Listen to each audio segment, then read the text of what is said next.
Welcome back to another J. Harris Academy of Police Training Roll Call. I'm Lieutenant Joey Spralaza, instructor. Today we're going to discuss State versus Fletcher, which is a ruling on obstruction. This New Jersey Appellate Division unpublished opinion decided June 27th, 2024. Before we get into this case, let's talk about three preceding cases from the New Jersey Supreme Court that this ruling relies on. First, State versus Tucker. Unprovoked flight alone is not enough to detain a person, arrest a person for obstruction. In that case, an individual was sitting on his front steps, and when he saw the police, he got up and ran. The only reason for his detention was him getting up and running. In State versus Crawley, the officers were on the lookout for an individual that was allegedly armed with a gun. They found somebody exactly matching the description. The subject ran, wound up not being the subject from the bolo. However, what was challenged here was that flight enough? Was that enough to arrest him for obstruction? And the court said, absolutely. They do not want to incentivize people running from the police. It could have dangerous consequences to the public as well as to the police officers. So they specifically said, if you want to challenge the stop, if you want to challenge an arrest, do so in court, not on the street. In State versus Marcellus Williams, resistance and flight, which amounted to obstruction, broke the link in the chain between the initial unconstitutional investigatory stop and the later seizure of the handgun. Under such circumstances, suppression of the evidence is not warranted by the exclusionary rule. So let's get into the specifics of this case. 9:29 p.m., October 26, 2021, officers in East Orange were on patrol. While they were patrolling, they are in an area well known for the distribution of narcotics as well as shootings. They see an individual wearing a crossbody bag standing on a street corner. They pull up to him. They say, "Sir, stop loitering in this area. Take off." They come back to the area a few moments later while they're on patrol, and the subject is still remaining there.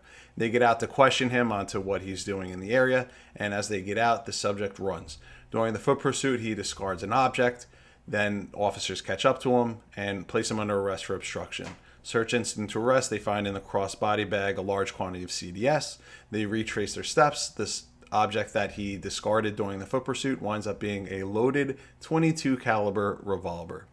So, under State versus Tucker, they're appealing, saying that unprovoked flight alone is not enough. And also in State versus Gibson, there's nothing against loitering in New Jersey. So there is no statute specific to loitering. We have a no trespassing statute, but that does not mean the same thing as no loitering. So let's see what the court decided. The issue here is whether the officers lawfully arrested the defendant for obstructing the administration of law under 2C29-1. Thus triggering a warrantless search of his person incident to arrest. The defendant argues that the initial stop was unlawful because loitering is not a crime in New Jersey. Thus, the defendant argues when the officers attempted to detain him, they were not performing an official lawful function, a requirement of an obstruction charge. In State versus Crawley, the Supreme Court addressed whether the defendant violated the obstruction statute when he ran from police after receiving an order to stop. The obstruction statute reads, "A person commits an offense if he purposely obstructs, impairs, or perverts the administration of law or other governmental function, or prevents or attempts to prevent a public servant from lawfully performing an official function by means of flight, intimidation, force, violence, or physical interference or obstacle, or by means of any independently unlawful act." In interpreting the statutory requirement, lawfully performing an official function, the court determined the language applied to a police officer acting in objective good faith under color of law in the execution of his duties.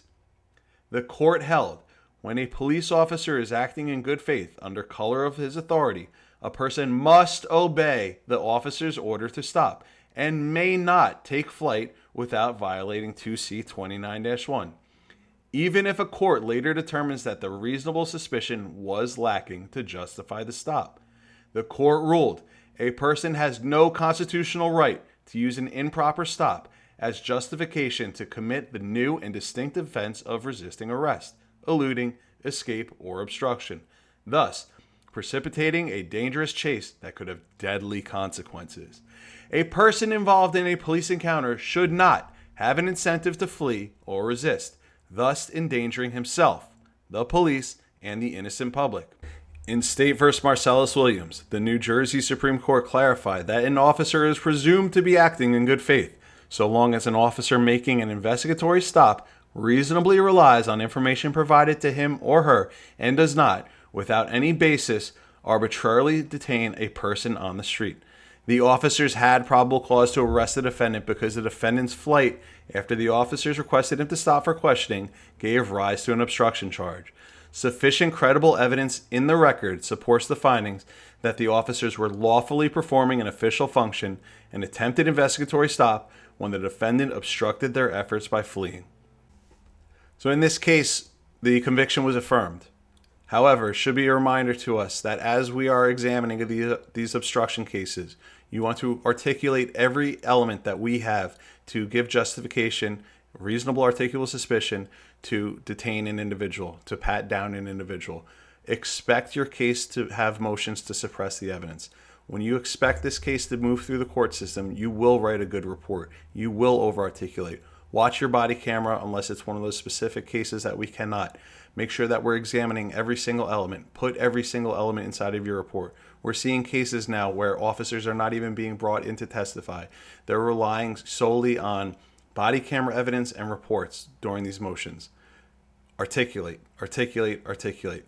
If you have more questions about this, please leave them below. We're happy to go over more in depth any obstruction questions that you guys have. Please join us at our case law classes to further dive into this very heated topic in law enforcement. Until then, be safe. Look forward to seeing you guys next time.